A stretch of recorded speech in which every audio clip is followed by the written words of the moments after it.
अपनी प्रेमिका से पिछले 2 सालों से प्यार करता था, लेकिन मैंने अभी तक उसके साथ कुछ नहीं किया था।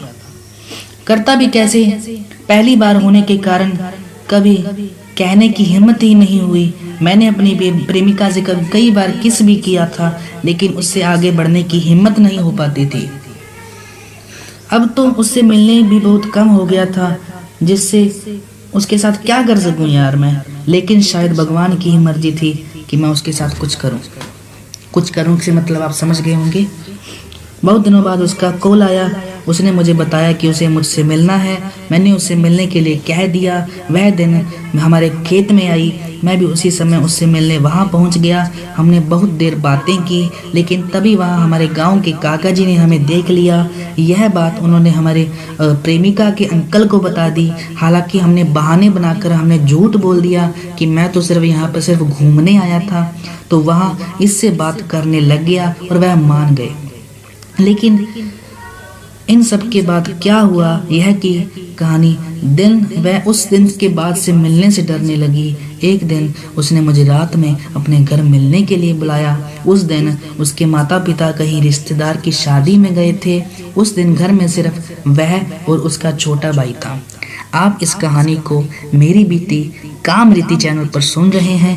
अगर आप पहली बार आए हैं तो YouTube पर सब्सक्राइब कर दीजिएगा, Facebook पर फॉलो कर दीजिएगा।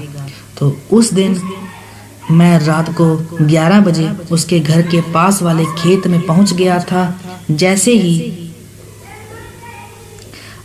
ही मैं वहां पहुंचा तो उसका भाई सोया हुआ था, लेकिन उसने जाकर लाइट बंद कर दी, लाइट के तार निकाल दिए। चूंकि मैं पहली बार उससे रात में मिला था तो मुझे भी डर लग रहा था कि मैं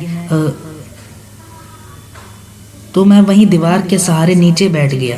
थोड़ी देर बाद वह भी घर की लाइट बंद करके मेरे पास आकर बैठ गई। हम दोनों ऐसे ही बैठकर करीब आधे घंटे तक बातें करते रहे। उस दिन मैंने बहाना बनाया कि मैं बैठे बैठे थक गया हूँ, तो उसने कहा चलो मेरे बिस्तर पर चलकर सोते हैं, आराम करेंगे, बातें करेंगे। तो मैंने कहा ठीक है। अब मुझे लग रहा था कि मेरा काम हो जाएगा, लेकिन जब हम बिस्तर पर सोने लगे तो उसने मुझे दूसरी रज़ाई दे दी मेरे लिए। अब हम दोनों एक ही बिस्तर पर लेकिन अलग अलग रज़ाई में थे। मुझे गुस्सा आ रहा था, साथ में डर भी लग रहा था कहीं उसका भाई उठ ना जाए, प्रॉब्लम हो जाएगी। बहुत देर तक ऐसे ही सोते हुए हम दोनों बातें करते रहे, लेकिन फिर मैंने हिम्मत करके उसे किस कर दिया। उसे बहुत देर तक नहीं छोड़ा। उसने विरोध तो किया, लेकिन फिर बाद में मेरा साथ देने लगी। मैं अब उसकी रज़ाई में आ गया था, उसे चिपक कर किस करने लगा, मेरे पैरों को उसके पैरों पर सहलाने लगा। धीरे धीरे वह भी उसके पैर मेरे पैरों से दबाकर सहलाने लगी। अब तक मुझे बहुत हिम्मत आ गई थी। अब कुछ भी कहने की स्थिति में नहीं था, बस चुपचाप अपना काम कर रहा था।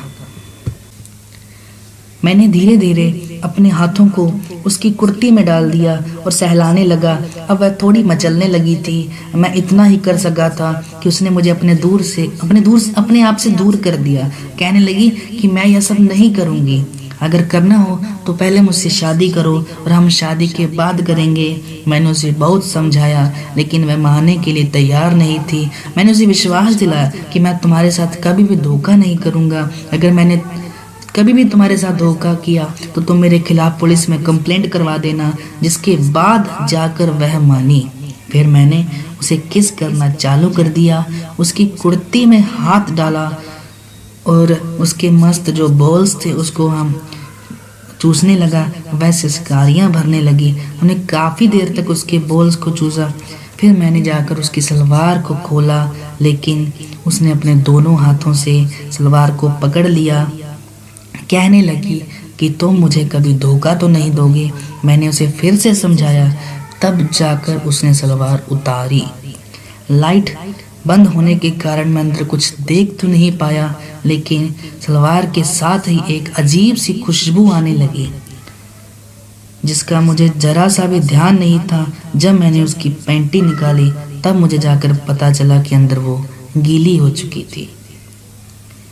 मैं कपड़े निकाल कर चढ़ गया और रगड़ने लगा। मुझे बहुत अच्छा लग रहा था। वह भी जोर जोर से सिसकारियाँ भर रही थी।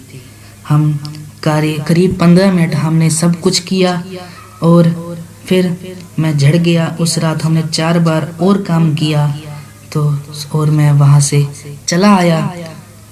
तो आप बताइए आपको ये कहानी कैसी लगी। अगर आपको अच्छी लगी तो आप इस चैनल को सब्सक्राइब कर दीजिएगा और फॉलो कर लीजिएगा। धन्यवाद।